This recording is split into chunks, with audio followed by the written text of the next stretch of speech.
depuis le mois de juin passé, nous avons organisé notre premier séminaire en Côte d'Ivoire avec succès, avec l'Université de Sherbrooke, conférence animée par M. François Lafortune.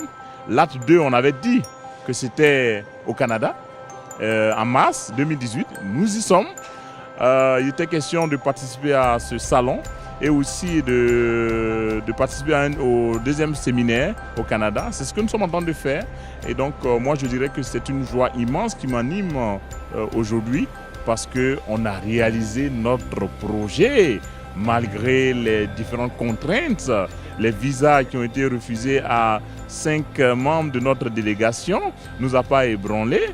Notre satisfaction provient du fait que l'État de Côte d'Ivoire nous a accompagnés dans ce projet à travers l'appui du gouvernement. Le Premier ministre qui a accepté de nous envoyer une personne, une délégation représentée par M. Atu Koulibaly. Déjà, le fait de nous accompagner, c'est étatique, l'institution étatique, on sait que la Côte d'Ivoire est avec nous. Déjà, c'est une victoire pour le groupe 2IAE, une victoire pour la Côte d'Ivoire. On est bien présent, vous voyez, j'ai porté fièrement le drapeau ivoirien. C'est une joie parmi les invités. Il y a eu quelques Africains, des Togolais, des Burkinabés, des Camerounais, les Sénégalais. La Côte d'Ivoire était présente, la Côte d'Ivoire est là, on est sur la scène internationale. C'est ça aussi le plus important. Quand on parle de qualité de l'air, on associe ça, on peut faire des liens très facilement avec l'état d'avancement de la gestion des déchets en Côte d'Ivoire. Et c'est certain que la présence de lieux d'enfouissement, des décharges non contrôlées, c'est une grande source de préoccupation. C'est vrai en Côte d'Ivoire, c'est vrai ailleurs aussi, mais il faut commencer quelque part. Et la façon dont ça se manifeste, cette pollution-là, c'est d'abord et avant tout par une pollution de l'air.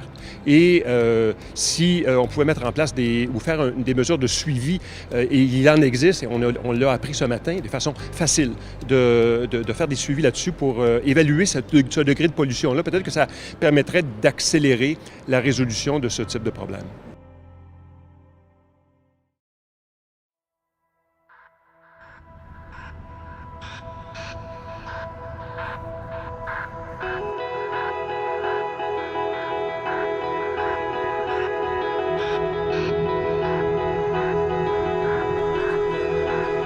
En fait, je proposerais de commencer à la source, c'est-à-dire commencer par collecter les déchets et de déjà travailler en amont, c'est-à-dire immédiatement au niveau de la maison, de faire une collecte sélective. C'est-à-dire que vous séparez, surtout si vous voulez diminuer les volumes à l'enfouissement, on va essayer d'enfouir vraiment ce qu'on ne peut pas faire d'autre avec. Donc, vraiment diviser dès le départ les produits recyclables, les produits compostables et finalement ce qui reste, les produits à enfouir. Alors, la solution que nous, on a privilégiée ici, c'est vraiment de travailler à la source, au départ. Ce qui est vraiment très intéressant ici, c'est qu'il nous expliquait que c'est un projet qui n'a pas nécessité beaucoup d'investissements lourds. Donc, ce qui est encourageant pour nous, pour notamment minimiser les dépenses. Ensuite, évidemment, ce sont des activités qui vont générer des emplois, aussi bien dans les régions que sur les sites d'enfouissement. Donc, entre autres, comme leçon qu'on peut retenir, c'est qu'on pourrait faire des sites de cette nature, donc des petits investissements et qui peuvent favoriser donc l'emploi local et donc nous permettre à chacun de vivre dans un monde qui soit beaucoup plus sain. Pour moi, c'est important de copier ce modèle. C'est vrai, nous avons des spécialistes en Côte d'Ivoire en matière d'environnement, mais nous voulons nous inspirer du modèle canadien pour résoudre des problèmes environnementaux en Côte d'Ivoire. Et comme vous le savez, l'école des entrepreneurs allie à la fois la théorie et la pratique.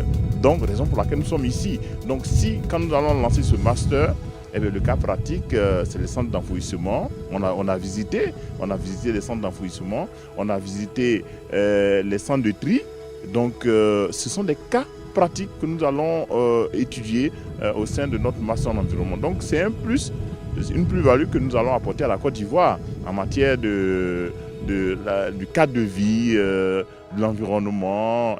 Vivre dans un environnement sain, c'est important. Aujourd'hui, ce qu'on veut faire, c'est d'échanger avec vous un peu là-dessus. Moi, j'ai une petite expérience internationale. J'ai travaillé avec l'APROCEN, qui est l'Agence de propreté du Sénégal, sur le plan de gestion des matières résiduelles du Sénégal. Il y a plusieurs années de ça. Et donc, transmettre de l'information.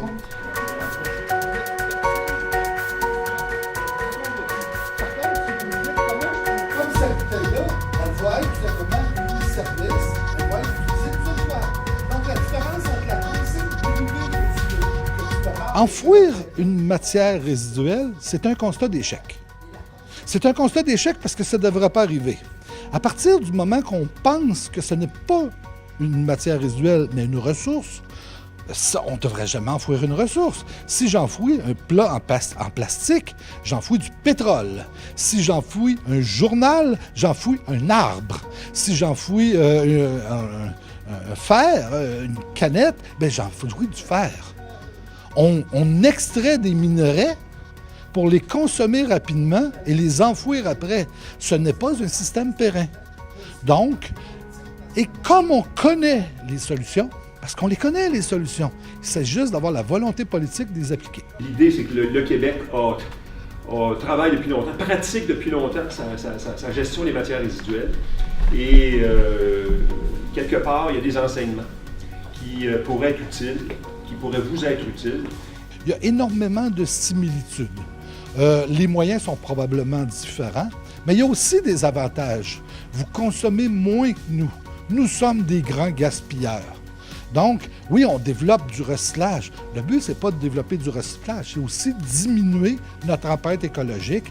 Et où vous êtes, vous pouvez vous y rendre probablement plus facilement que nous.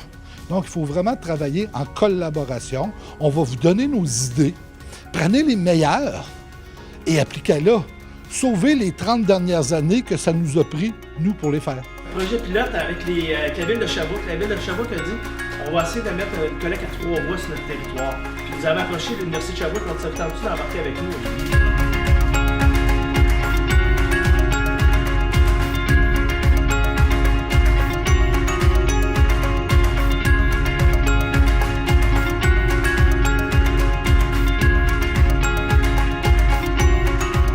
Il y a une belle petite odeur.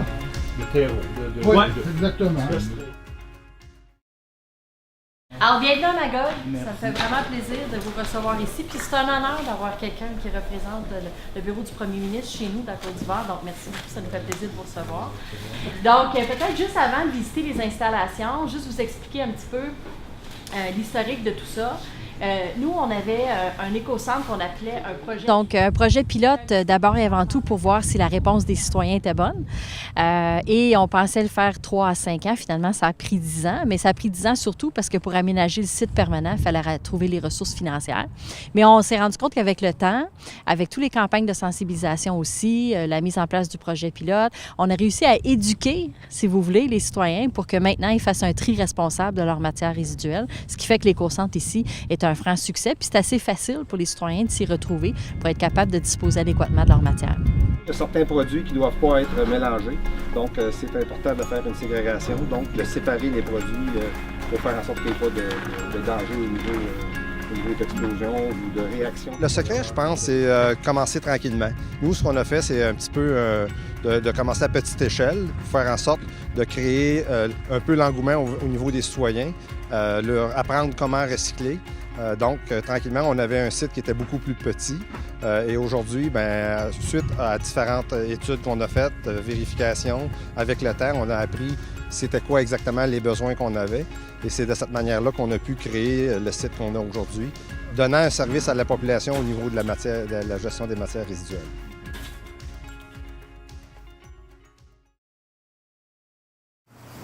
Vous avez à peu près 350 grammes. Vous pourrez remplir la chambre correctement. Okay. À la base, j'étais propriétaire d'une compagnie de recyclage, de réutilisation de bouteilles. On avait beaucoup de rejets de verre, puis je me dis, qu'est-ce que je vais faire au niveau de mes rejets de verre pour leur donner une grande valeur ajoutée? Puis l'idée qui est venue en discutant avec des gens, c'est de faire de la micronisation du verre, parce qu'une fois qu'on micronise du verre, ça change les propriétés physiques et chimiques. On peut mettre du verre micronisé dans de la peinture, on peut les mettre dans des plastiques pour comme un effet stabilisateur On peut les mettre dans le béton, parce qu'on est présentement en train de valider notre verre dans du béton. Ça donne des propriétés physiques importantes au niveau du béton, puis dans différents coulis, dans différentes sphères. Mais surtout, un de nos gros objectifs, c'est de le mettre dans des plastiques comme effet stabilisateur. Notre modèle d'affaires qu'on a ici, nos équipements, c'est juste un enchaînement de différents équipements qu'on a mis ensemble, qu'on a développé, pas une technologie, un savoir-faire. Puis le même savoir-faire peut se répéter en Côte d'Ivoire, peut se répéter partout.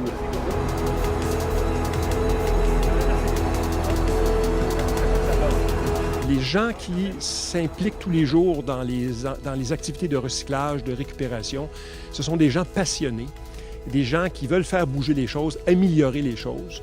Et j'ai vu ça chez les promoteurs, au Québec, j'ai vu les gens qui sont responsables des entreprises, mais je l'ai vu aussi dans la délégation de la Côte d'Ivoire.